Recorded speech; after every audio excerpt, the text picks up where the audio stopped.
Ian Westley is a creative force behind the lens and on the stage, weaving magic through theatre, short films, and storytelling across Rocky and the Capricorn Coast. As the founder of Blue Eagle Productions, Ian brings his passion for performance and visual arts to life, not only through his original series and films, but also by generously supporting grassroots organisations with volunteer video and photo production. From directing heartfelt community pieces to acting in local theatre, Ian thrives in the intersection of creativity and connection. His work uplifts regional voices, celebrates local culture, and strengthens the artistic soul of Central Queensland. Whether he's behind the camera or in centre stage, Ian's commitment to storytelling is a gift to the communities he serves. Thank you so much for being here, Ian. You're making me blush. Oh, everyone says that, but it's well deserved, and Okay, I'll take with hearing take your great word. things about ourselves. I'll take your word for that. Yes, well, trust me, I am correct in this instance. Okay, I'm not going to argue. All right, I have a question for you before we get really into the nitty-gritty. Yep. But if you could be an expert in any obscure topic out there in the world, what would it be? Any obscure topic? Okay. I would like to be an expert on why people lose all common sense when they go to a shopping centre. Really? Why would you like to know that though? It's one of my bugbears. You go into Woolworths or any shop, people stand in the middle of the aisle and they chat, and they won't let you past, and it just. I like to avoid shopping centres, so I don't think I'll be needing that skill anymore. Yeah. Oh, and also indicating in the car park. When you're walking along with your trolley, people don't indicate where they're going, so you got to go out in front of them and they try and run you over. Yeah. So yeah, I'd like to be an expert on that topic, but I don't think I ever will. Yeah, it's a tough one. I'm not sure it's a good use of your time either, considering your creativity and the world that you live in. Yeah, well, you said any obscure topic, that's as obscure as I can think. Yeah, that is very obscure, but all good. Okay. So I am really keen to hear a lot more about your roots and your influences, and I'm wondering, what are the key moments, people, and experiences from your early life that have shaped who you are today? Well, I was brought up on a farm in New Zealand, a sheep farm, of course, and I kind of learned mostly from my mother, I think, a good work ethic. Mm-hmm. My mother was always telling all us kids, be on time, do what you're going to say what you're going to do, and do it when you're going to do it. So, I hate being late. Mm-hmm. And yeah, I like to try and do what I say I'm going to do when I'm going to do it. Sorry, what was the rest of the question? I lost my train of thought there. I love that work ethic. Yeah. Just people, experiences, you grew up and how that's influenced. Yeah, having said that, my mum died when I was 12, and my father was, he was a lot older. He was 58 when I was born. So I had three younger siblings. So I almost, to some extent, became their mother. Mm-hmm. So I was sort of trying to help, and also become a teenager myself. So that had a big influence on me and the way that I probably ended up. Hopefully in a good way. Yes, well, I think it's in a good way because you're an awesome person, and I love that we're friends, and I love being connected to you. And I was really excited about this podcast to learn even more about the amazing Ian. So I think that is it's one of those experiences. I can't speak to it. It's not anything I've experienced, but definitely is evident in how it's shaped you to be who you are. Yeah, look, it probably wasn't the greatest experience at the time, but Can't imagine it was, no. yeah, I think my my grandson said to me a little while ago, do you regret anything that you've done in your life or anything that's happened in your life? And I said, no, mate, not a thing, because if I should changed anything, I may not be sitting here talking to you. So, Mm. you know, Big question. Mm. the old saying is, if it doesn't kill you, it makes you stronger. Mm-hmm. So I'd like to think that some of that bad stuff. And look, probably at the end of the day, I had it pretty easy and pretty good compared to a lot of people. So, yeah, I can't complain about the way things have gone. Mm. Yeah, no, well, thanks for sharing. That definitely paints a bit of a picture about, yeah, how come you are the person you are today. And Mm. I think that's pretty awesome of a question for your grandson to ask as well. It's a big question, and you kind of stare at it for a minute or think and sit with it, and you go, "Oh, wow, okay, Yeah. yeah, no." Yeah. Look, I have several. Well, I have some ex-wives. Um, and again, that trauma has sort of, I guess, shaped me in some way as well, because, you know, when I say trauma, look, I make fun of that situation sometimes, but hey, what it takes two to tango, and I was part of that too, so I wasn't perfect, Mm. but again, that sort of led me down the path of where I am now. So yeah. Yeah, yeah, no, fair enough. Everything's a lesson, hey. Every Yeah. experience, every person. Yeah, I like to think that every person is a teacher. They're either Yeah. teaching me what to do or what not to do. That is very true. Yes, I'm going to Mm. use that. You should. I love it. I say it all the time. I think I've Yeah. written it several times as well. Yeah, Um, cool. but yes. So thinking about your journey and where you are today, um, what kind of influenced this path of theatre, film, photography, videography, yeah, the community work that you do with the arts in Rocky and the Capricorn Coast? Look, I always was creative as a kid.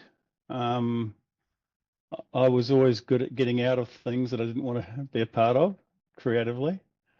Um, I think I may or may not have had a little business going at some point, writing sick notes for other kids at school.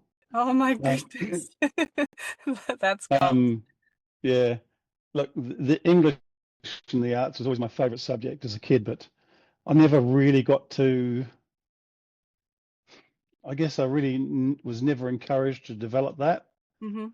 So it really wasn't until I moved to Yeppoon in 2004 that it really started to all happen. Mm. I was working for a very, well, I wasn't at the time, but I've been working for several multinational companies. Made the move to Brisbane. Brisbane brought me to Yeppoon, and I ended up seeing the outside of the Yeppoon Little Theatre um, shed, as we call it, Hmm. and thought, oh, I should go and have a go there. And you're not going to believe this. This is going to sound really weird, but about 2 or 3 weeks before I left Brisbane, I had a dream that I was on this stage with all these lights sort of glaring at me, Hmm. and the outside of the building had a mural on it. Anyway, moved forward a few weeks, moved to Yeppoon, took a wrong turn, drove up William Street. I Hmm. thought, my goodness, I was going to swear then. I said, my goodness, that building looks just like the one in my dream.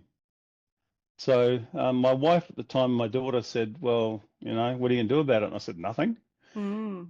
That night, there was an ad in the Capricorn Coast Mirror for auditions for a play that was coming up at Yeppoon Little Theatre. So they bullied me into going and auditioning, and you know, I've been there ever since. They Um, encouraged you. they bullied me. So yeah, I got a part in the play, and I think Hmm. with community theatre, there's always a lack of males. So I think for the next 5 years or so, I did just about every production that was going. Oh, wow. And then one during one play, I think it was we were backstage, and one of the guys said, "Oh, a friend of mine's looking for an actor to do a short film." It was his thesis for his uni degree or something or other, and they said they need some ugly, bald, drug dealing biker. Are you interested? I sort of didn't know whether that was a compliment or not, so Mm-hmm. I did the role and really quite enjoyed actually doing screen stuff for a change. The fact that I had a Harley at the time helped as well because we could use that in the film. You really fit the bill. Yeah, and yeah, I did several short films after that and got the bug, and then decided to go behind the camera, and that's sort of how it all happened. Wow, that's so awesome. So you've got your Yeah. daughter and your ex-wife to thank for that. Yeah, well, my daughter actually ended up being quite a good little actress. Mm, She was in several productions. She actually won an award at a drama festival as well. great. And then, you know, boys come along and stuff, and she sort of kind of lost interest. But my grandson has done a course with NIDA in Brisbane Mm-hmm. and did some acting training down there. But I think he's more sort of into girls now and basketball. So Nice. Well, maybe the theatre bug will come back to him like it did to yeah, you. could Mm, do. He yeah. said to me one day, he said, not long after they moved to Brisbane, he wanted to come back and walk through Yeppoon Central, and people stare at him and going, "That's Nathan," you know. So, yeah, but we'll see. A little bit of vanity that comes with age, I'm guessing. Oh, yeah, you got to. Actors have got to have egos. So Yes, yes. apparently, Well, I mean, yours is in check, so we're good. That must be why we get but along. yeah, yeah. Look, I, I, I love what I do. Um, I love being on stage. I love being in front of the camera. I love being behind the camera. I love directing stage stuff. Mm, But yeah, I don't do it for awards or accolades and stuff. Even though I have got a few. you definitely have got a few. Yeah, I do it because I enjoy it. If you're not doing it for fun, don't do it at all. Yeah, yeah. No, Uh, that's great. So how do you think, like being in this region, of course you had the dream and then you found yeah. the building and, how has being in Rocky and on the Capricorn Coast, like really shaped that story? I mean, it's given you the platform. Well, Have you yeah. taken Look, inspiration? I've had people say to me, why do you stay here? Why don't you move? Why don't you go and do this stuff in Brisbane? Well, you know, here I could basically pick and choose what I wanted to do Mm-hmm. as far as acting or directing goes. If you go to a big city, you're just one of 100,000 people who are probably just as talented or more talented than you are. So it's a bigger battle, and it's economies of scale, I suppose. Mm, I remember one time I had an agent back in the day, and she sent me for an audition in Brisbane for a TV commercial, and it was to be a tradie. mm-hmm. So I thought I was going to be really cool. I put my high vis vest on, and I borrowed an apron and and a hammer and stuff, and flew down to Brisbane. And I walked into this audition room looking really cool, and there were 20 other blokes dressed exactly the same as I was. Mm, I didn't get the part, um, but yeah, look, it hasn't stopped me. I did one film role on the Gold Coast mm-hmm. a few years back, and did another one on the Sunshine Coast. But I don't. There's no reason why I don't see any reason why I want to leave here now. I'm too old. You're If stuck. you We'll if we'll yeah, have you. You're thank you. stuck here.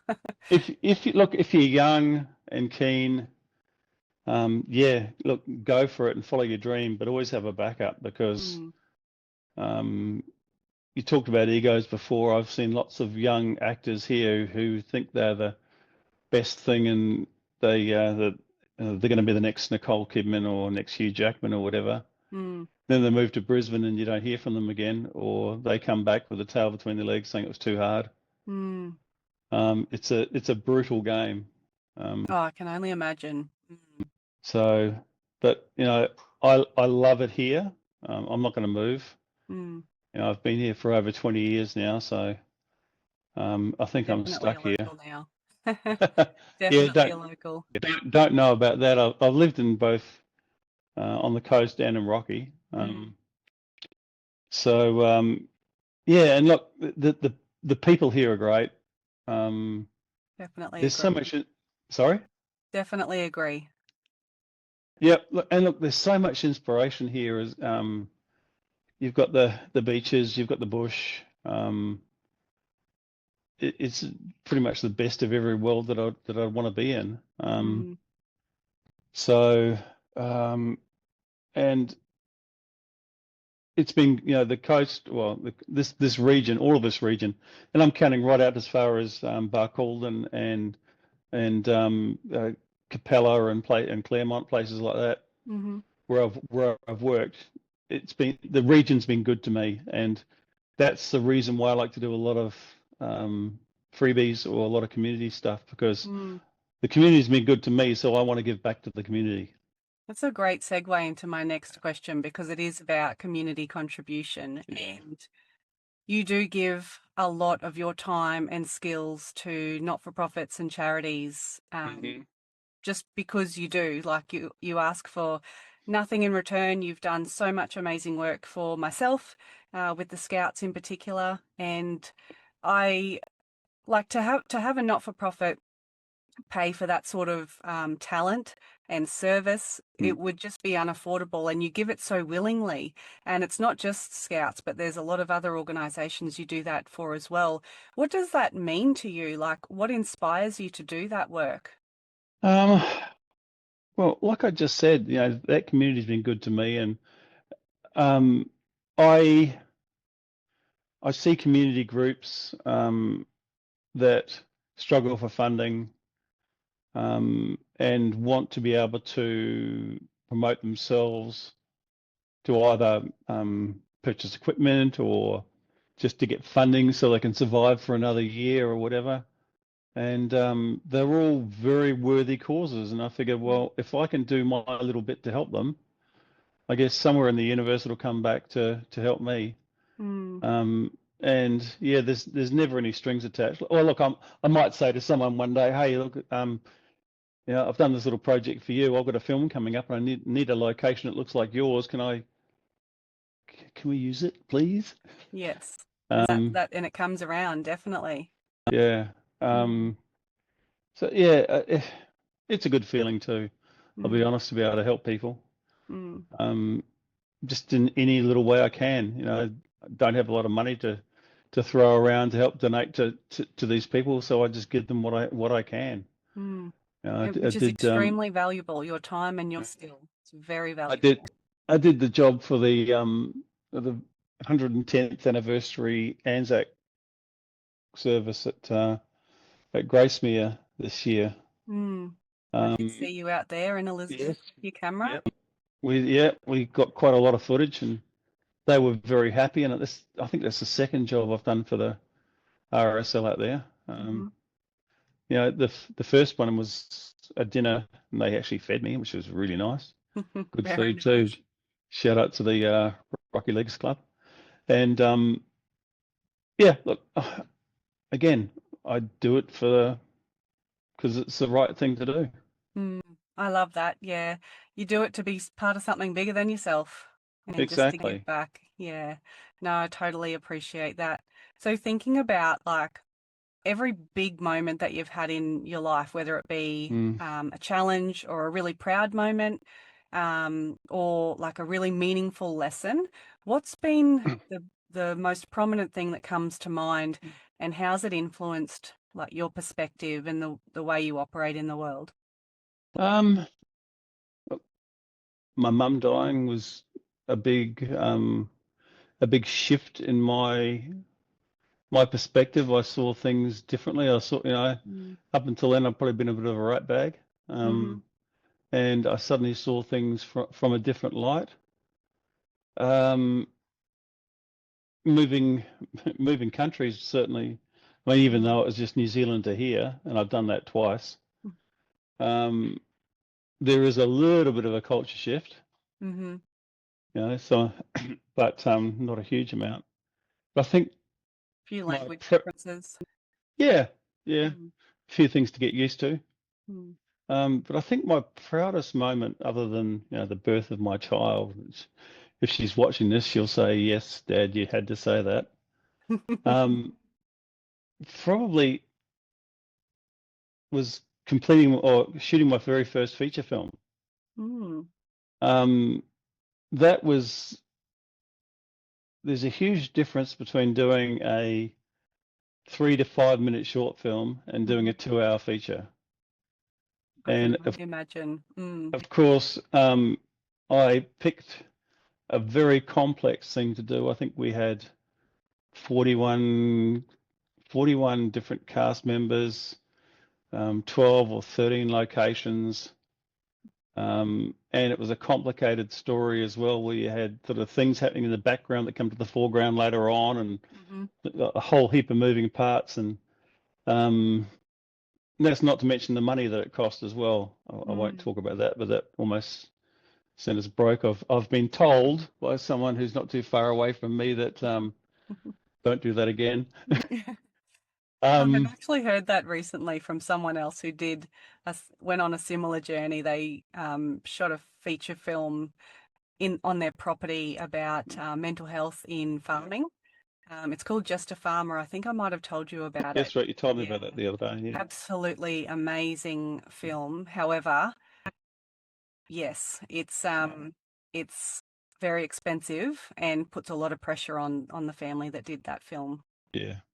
Mm. So that was probably my very proudest moment. Was actually the premiere of that at Rocky Girls Grammar. We sold it out. I think there were 300 people there to watch it, and yeah, seeing that come to fruition. And even now, we shot it in 2016. We finally got it released in 2018. It took us 2 years to edit the damn thing. Oh wow. Um, but because there was no money for anything else once we shot it, once we paid the cast, and Mm. so it was between myself and a friend of mine in Calliope, Clifton, who edited it. And by the time we got all that done, it was 2 years. And yeah, look, it still stands up now. I mean, like every time I watch it, all I can see is the mistakes. But Mm. you know, Yes, stop looking for the mistakes. I'm sure it's amazing. yeah. Where can that film be seen? Um, What's its title? it's called Lost and Found, and you can see it on our Blue Eagle Productions YouTube channel. I will warn the audience, there is some bad language in it. Mm-hmm. Um, it's it was an interesting process because I got I think 5 or 6 people. We all got together and wrote. We took different stories, and they gave me their stories, and then I combined it into one screenplay. Yeah, So wow. it was, and some of them were stage plays that we'd done before, and some of them were stage plays we hadn't done yet, and some of them just stories that somebody had either dreamed up or knew about. I think one of them's based on a true story. Mm-hmm. So yeah, then I put it into a screenplay, and we refined that, and then we shot it over. We shot it over 2 weeks, but I think we had 2 days off in between. So it was 10 days, and there were night shoots and day shoots, and it was, yeah, Wow. a little bit stressful, but It's amazing how brief the shooting period is. As someone with no experience, obviously, I'm yeah, making presumptions here. But then, to have all of that editing time, that's where all of the time and effort and energy goes, yeah, bringing it all to life. yeah. Look, it's like I said, 14 days we shot it over, and even though there were 2 days off, I think we had one day off. We had a night had 3 nights or something in a row. Then we had a night off, and then we did a day off. Then we did day shoots. Um, Even on those days off, I was still working because I was a producer, director, Mm, doing pretty much everything. mm-hmm, But yeah, that was a fairly quick shoot, and we had to shoot it during the school holidays because some of the cast were school teachers, and mm-hmm. we had some young people in there that were that were students, and we also had people that were taking time off work, and Oh, wow. so it was yeah, hell of a time. Quite a production. It Mm, was. It was a huge mm. production. I So yeah, no, yeah, sorry, you go go. on. Oh, No, it's it. I know I didn't pre-warn you about this question, but Okay. tell me and anyone listening about your Mount Morgan series, which I absolutely love. Absolutely love it. Tell us. Well, okay. So a few years ago, I had this really stupid idea of doing a cop show about just two inept detectives, and we called it Coke and Bowls, Mm-hmm. or as everyone calls it, Cock and Balls. Mm-hmm. And I had this idea. Anyway, I was talking. I can't remember the exact way it all came about was, but I know that the council were looking, or Rocky Regional Council were looking at doing some more stuff for Mount Morgan, trying to help promote the Mount more because they Mm-hmm. don't get an awful lot of love up there. Mm-hmm. And so I went to them and said, how, if I get a Regional Arts Development Fund grant, would you guys be happy if we sort of, shot this web series thing in Mount Morgan? So I got the grant and we went ahead and did it. And I got my good friends Clint Lennox and Jodie van der Wettering involved Mm-hmm. as the two lead characters. And They play the characters so well too. oh, they weren't acting. um, we we had several meetings in various cafes around Rocky and in Mount Morgan, coming up with ideas. And the people must have thought we were crazy because I'd be sitting in the corner, absolutely cracking up, tears streaming down my eyes as we're writing these ideas down. And Elizabeth sitting there going, "Really? Is that funny?" um, so yeah, we had, I think we initially had 10 episodes planned, but we ended up with 12 because we'd just go to Mount Morgan. It was unscripted. We had just said, "This is what the episode's going to be. Mm-hmm. We need to go from this point to this point. There's no script. You guys go for it, and we'll see what happens."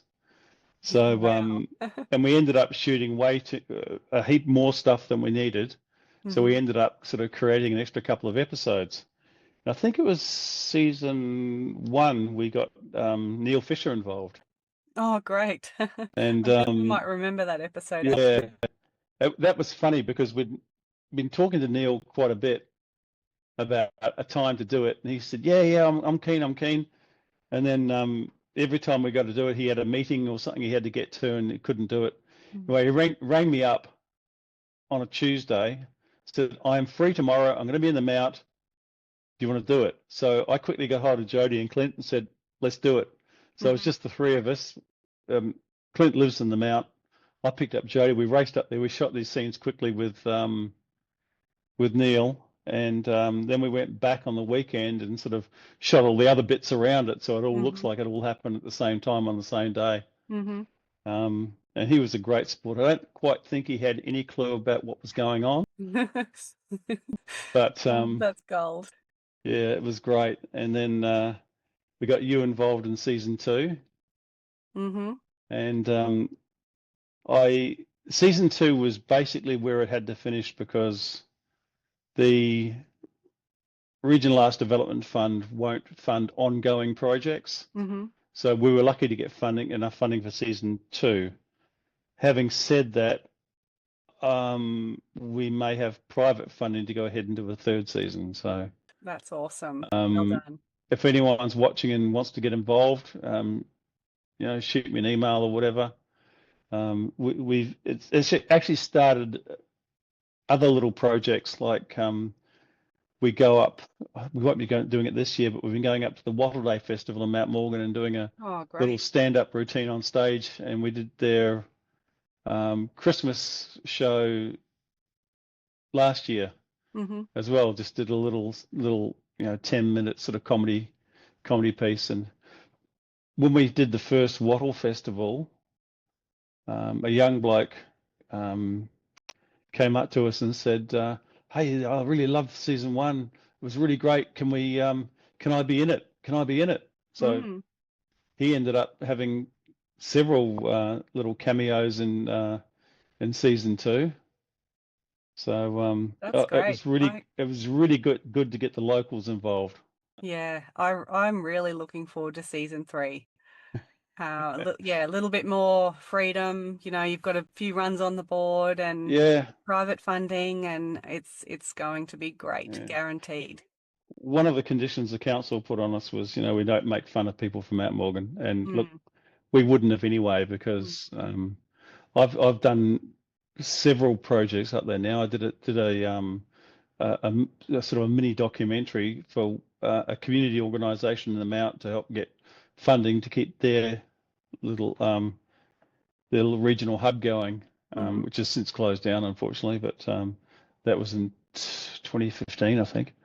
And yeah, I've got several people I know up there, so it's a great little town, and it's got a It really is. good atmosphere for this sort of thing. Mm. It's So got a lot of history and some it has. really great people in that Yeah, in that the town. people are absolutely fantastic. Mm, We'd be filming. I think there was one day we were filming outside the Grand Hotel, and people were just stopping by and having a chat, and mm, oh, you guys doing that comedy thing? Yeah, we watch it all the time. mm. It's so good. It's really Yeah. good. Yeah. And some of the businesses up there have been really good too. The Wattlebee News Agency and the Rainbow Cafe have been involved. Mm-hmm.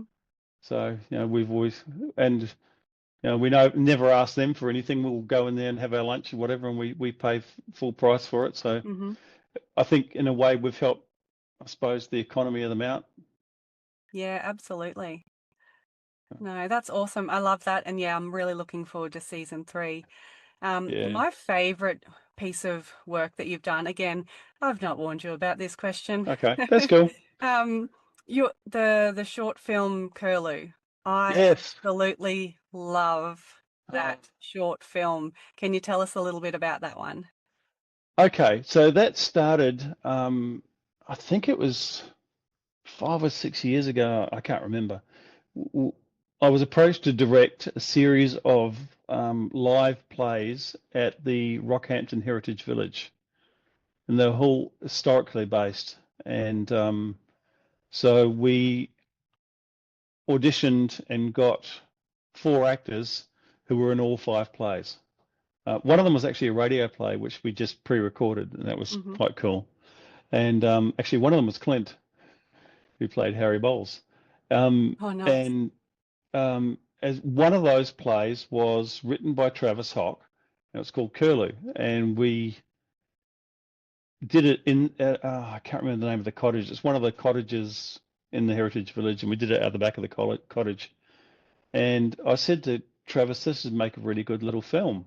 Mm, So we came to terms, and we obviously paid him for the rights to do it, and I sort of rewrote it as a screenplay because it didn't quite lend itself to a film all the way through. So hmm. I wrote the screenplay for it, and I think of all the cast that we had there, we only had Clint was the only survivor from the live show because Katie had moved away. Katie and Bryn had moved away. That's right. So there was just Clint in that one.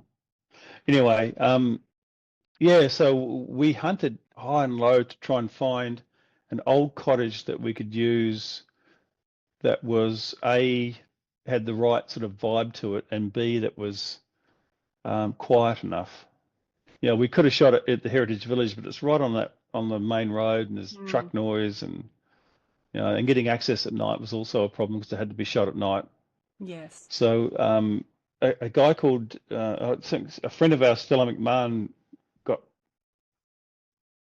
found the place through another guy who owns this property way out at Apple Tree Creek, or Alligator Creek, I think it is called. It's up past the through Millman. You go up past. It's in the middle of nowhere. It's Okay. almost on the border of the Shoalwater Bay training area. Okay. In fact, I Mm, had a little minor freak out when we chose the days to shoot that they weren't actually mm, training there because it's set in 1860 and we didn't really want to have the sound of bombers and aircraft flying overhead.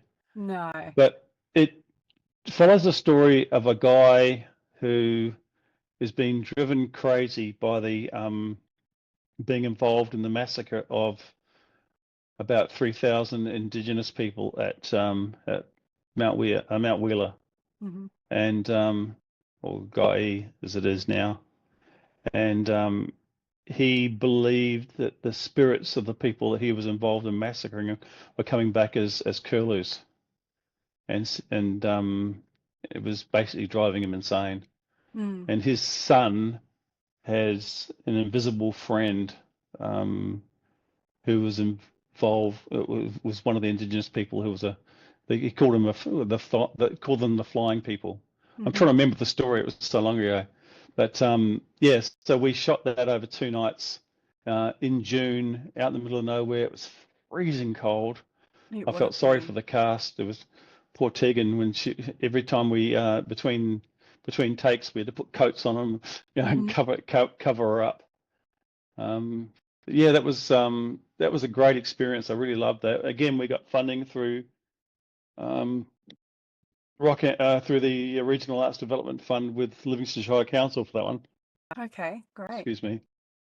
And yeah, look, it did well. We won some international awards for that one, and won Mm. some local awards as well.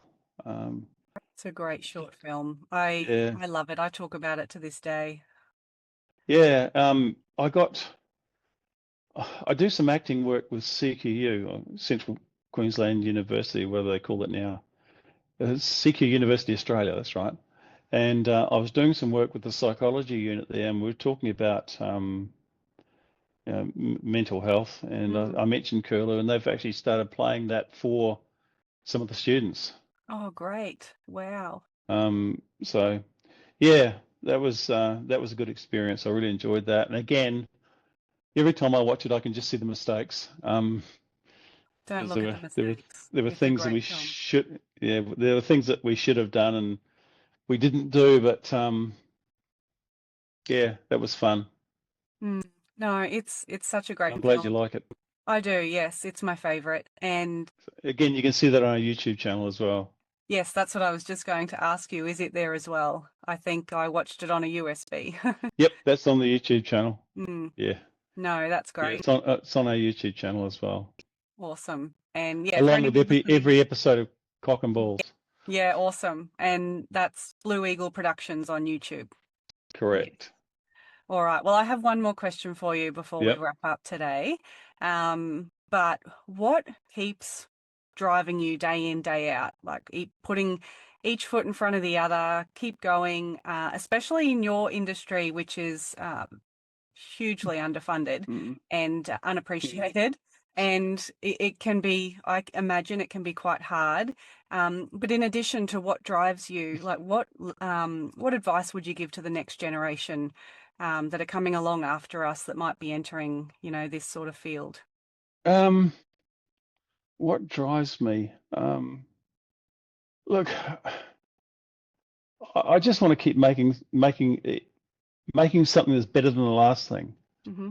I've done a few short films. There's one I remember called Dominoes, which I really enjoyed doing, but I keep looking at it going, wow, look with what I know now, I wish I could go back and redo it, but I'm not going to do that. Mm. I think it'd be a step backwards, but I just I want to keep making things better.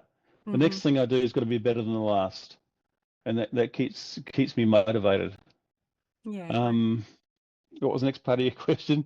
Oh, Advice. advice. Advice for people who are coming along after us, who are entering this industry, this creative space, and the challenges that it faces.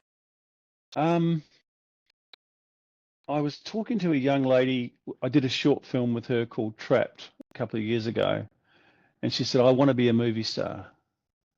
And I said, "Look, that's great, but have a backup plan. Is there anything else you like?" Oh, I like clothes and I like designing clothes. And I said, "Okay, there you go. Hmm. That's a good start for you. Start somewhere where every movie needs a costume designer. They Hmm. need someone to make costumes. So if you start doing something like that and get a name for yourself, you might end up as an extra Mm. on or then once you're an extra, you might get a line or two. So you might end up moving your way through that. So start be prepared to start at the bottom and do the hard yards first.